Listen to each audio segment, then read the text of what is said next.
ZB Gamer here, and welcome back to another video. Now, today's video, which I haven't posted since my last video was like 5 days ago, I think, probably longer. But I am going to do my review and just a review about the FNAF 2 movie, and yeah, we talk about some stuff. But let's jump into the video. Okay, now me being a big fan of FNAF, I actually enjoyed the second film.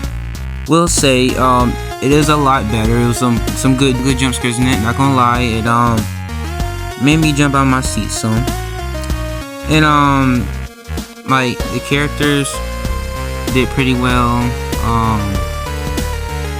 And then like we start off like 1982.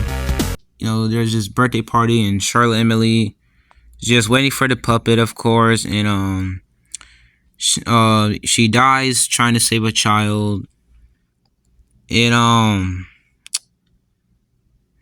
of course she dies by William Afton, who was in the Scream Bonnie suit, who lured the child and I don't know, I guess knocked them upside the head, and she was being like chased down by him. Like, that was intentional.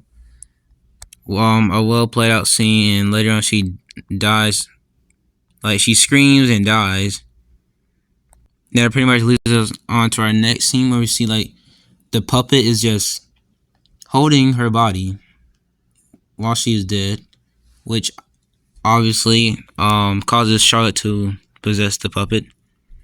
And the puppet in this film was so great.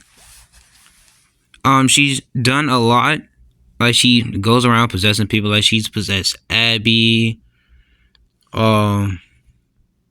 She's even possessed Lisa. AKA was being played by McKenna Grace. That was a nice scene to see the puppet to see Lisa being possessed by the puppet. It was very scary. Like, I was not expecting something like that. But that's what made the movie good. Seeing the puppet possess people, actually pretty cool. Wasn't expecting Abby to get possessed. Then she later gets put to sleep with a music box that young Vanessa has gave her.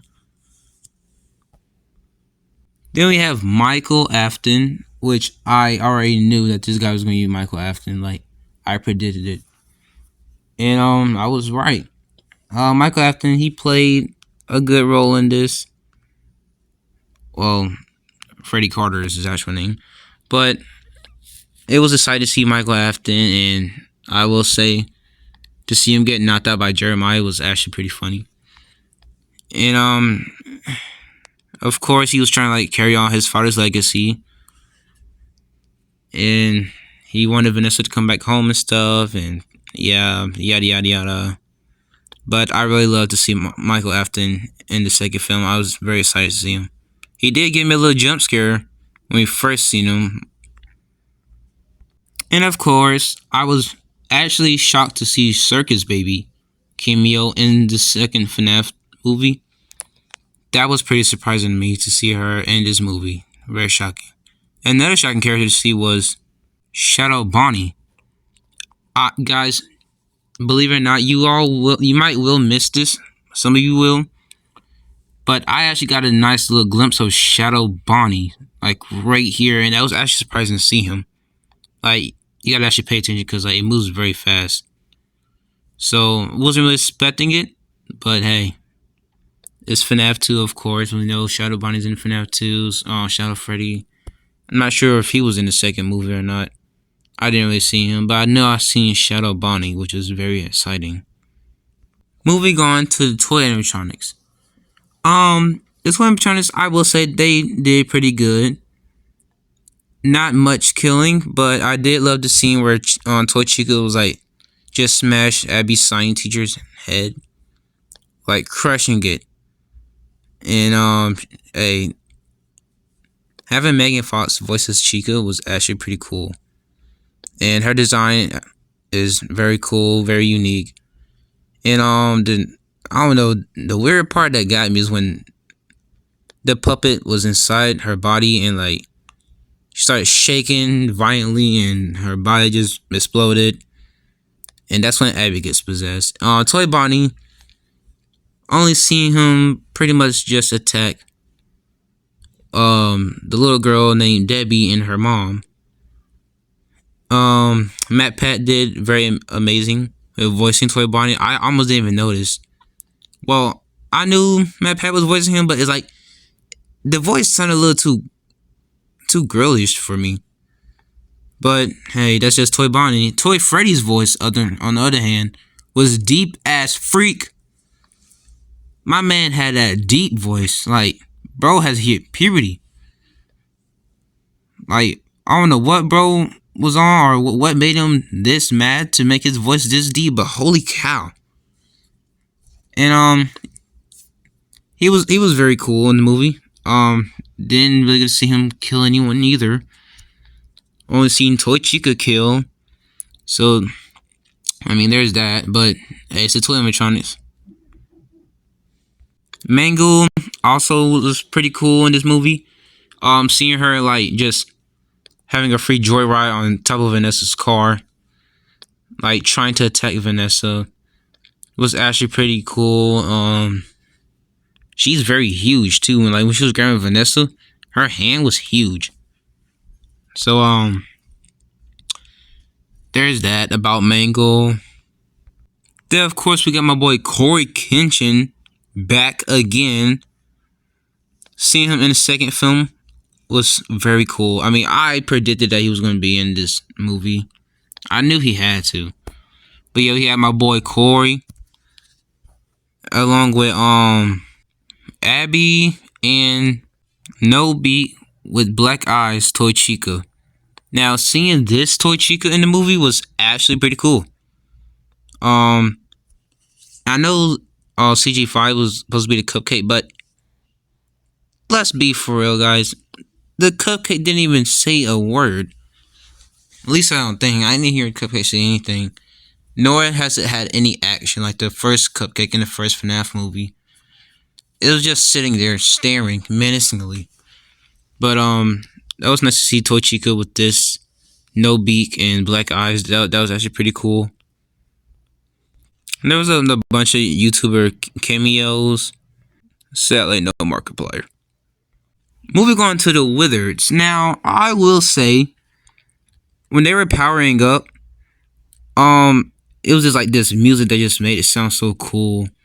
Especially like when it got to Withered Freddy, like, oh no, it just sounded very cool. And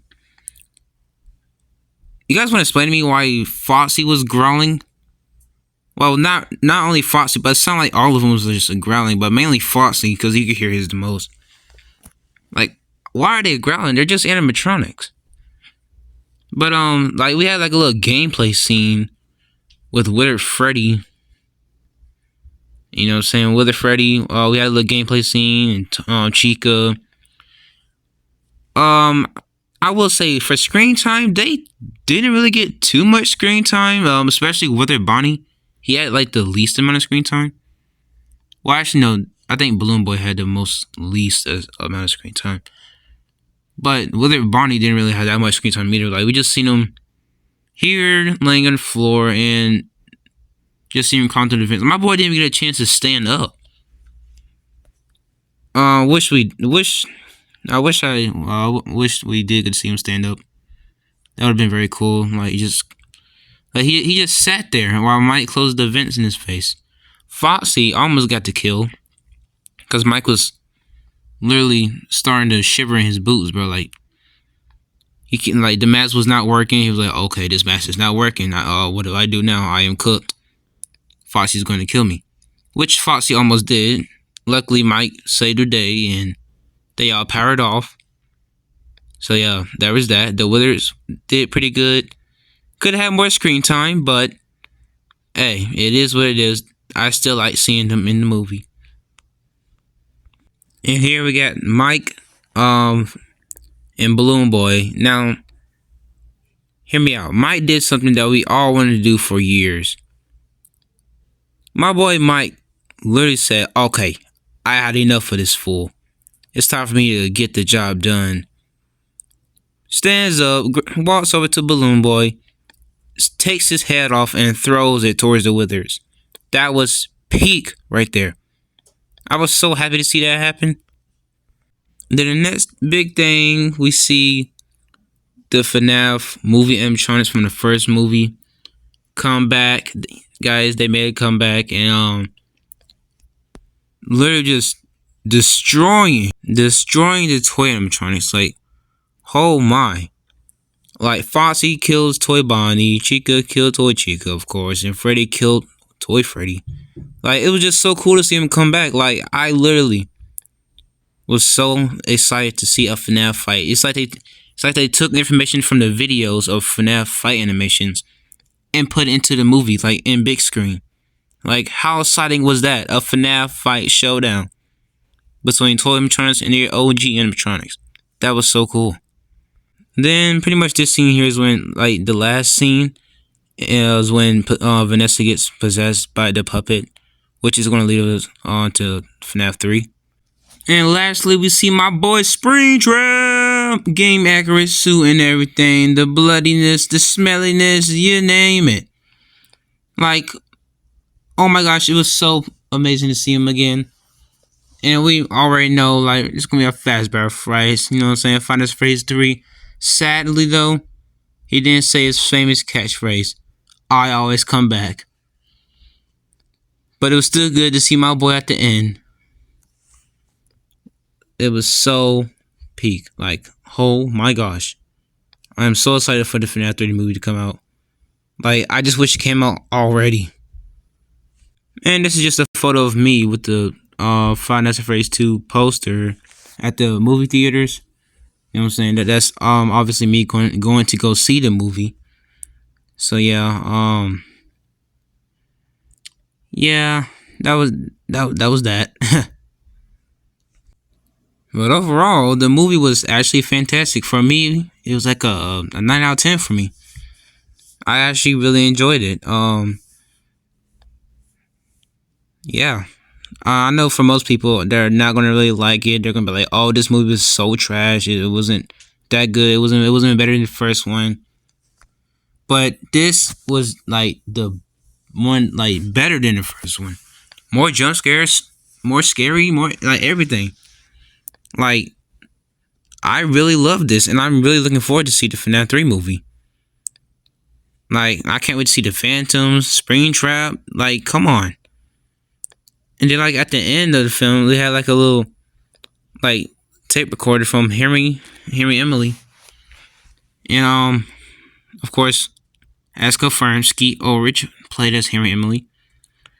But yeah, that's my reviews for the FNAF movie, and of course spoilers. But there's tons of spoilers out there, so like, shouldn't even matter for real. Like, yeah. But I hope you guys enjoyed. Make sure to like, comment, subscribe. Tell me what you guys think about the FNAF 2 movie. And like, let me know if you loved it. And I'll see you all in the next video, boys and girls. Until then, ZB Gamer out.